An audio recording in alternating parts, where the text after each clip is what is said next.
Dear students, welcome back to your favorite channel, EME Education Made Easier, a channel just for you. And today I'm here with the chapter Indigo, taken from the Flamingo book of class 12th. So, this story is basically an excerpt taken from Louis Fisher's book.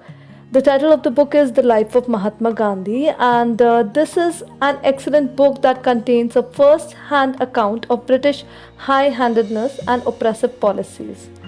And these policies led to the involvement of the masses in the freedom movement. In this chapter, we see that Gandhiji's decision to seek the ouster of the British regime from India was affected by an incident that took place in 1917. So in December 1916, Gandhiji had gone to Lucknow in order to attend the annual conference of the Indian National Congress. Here he happened to meet Rajkumar Shukla, who was a poor farmer from Champaran. Rajkumar Shukla approached Gandhiji and requested him to visit his place to see the plight of the indigo planters. Gandhiji had prior commitments and he could not go with Shukla. But the indigo cropper was so persistent that he stayed with Gandhiji and kept following him wherever he went. Finally, Gandhiji decided to accompany him to Champaran. Both of them reached Patna and stayed for one night at the house of Rajendra Prasad. And Rajendra Prasad was none other but the one who became the President of India. Then they moved to Muzaffarpur, and there Professor J.B. Kriplani and his students came to receive them at the station. Gandhiji stayed at the house of Professor Malkani, who was a government school teacher. Now, this was something unusual because government employees would usually stay away from the congressmen because they worked for the British government. By this time, the news about Gandhiji's arrival had spread and peasants reached Muzaffarpur with the hope of a solution to their plight. Now, let's see why the farmers were so disturbed and why were they facing this plight. Actually, in Champaran, the tenants, that is, the farmers were compelled to grow indigo in 15% of their land, and this crop was taken by the Britishers as rent. By this time, Germans had developed synthetic indigo. Now, the British landowners knew that they could no longer continue making profits via, the crop of indigo. So, in an attempt to squeeze out the last profit, they began to charge compensation for releasing the farmers from the arrangement of this forceful planting of indigo. Now, some of the peasants had signed the agreement because they were unaware about the synthetic indigo. But when farmers came to know about synthetic indigo, they sought the legal course to retrieve the compensation money.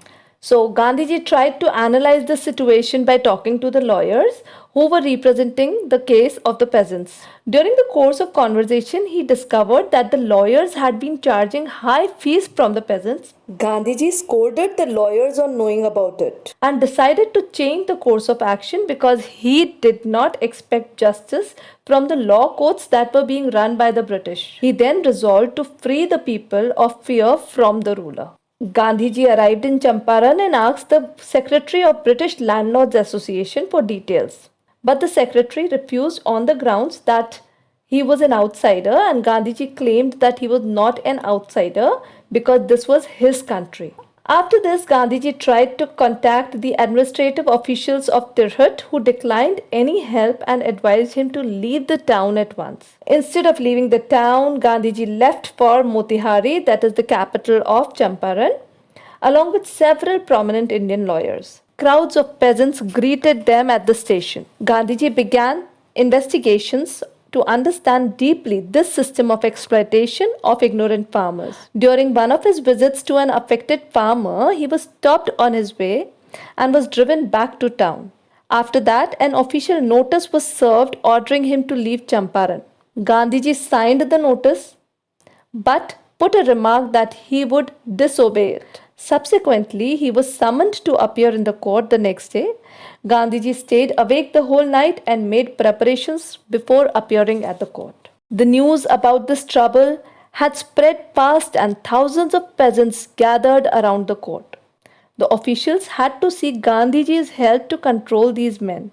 As a result of this mass unrest, the authorities postponed the trial. In turn, Gandhiji protested against the delay and read out a statement admitting that he disobeyed the law but also emphasized that the voice of his conscience held greater value than the law.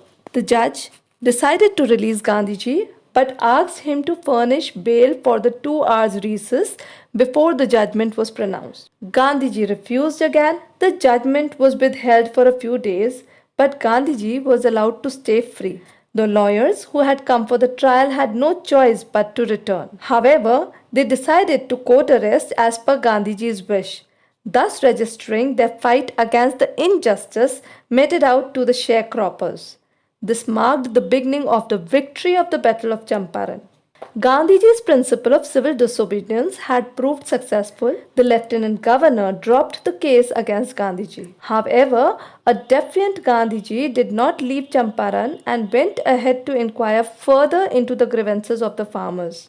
About 10,000 testimonies were recorded. Gandhiji was again summoned by the lieutenant governor because the civil disobedience launched by him had set the stage for greater trouble. Finally, a commission of inquiry was appointed in which Gandhiji represented the peasants. The British landlords were left with no choice and they had to agree to refund the money. Gandhiji agreed to a refund of 25% of the original amount because this was signatory of the victory of the suppressed as well as the surrender of the British. Gandhiji did not stop at this political victory because his real aim was the social and cultural upliftment of Champaran.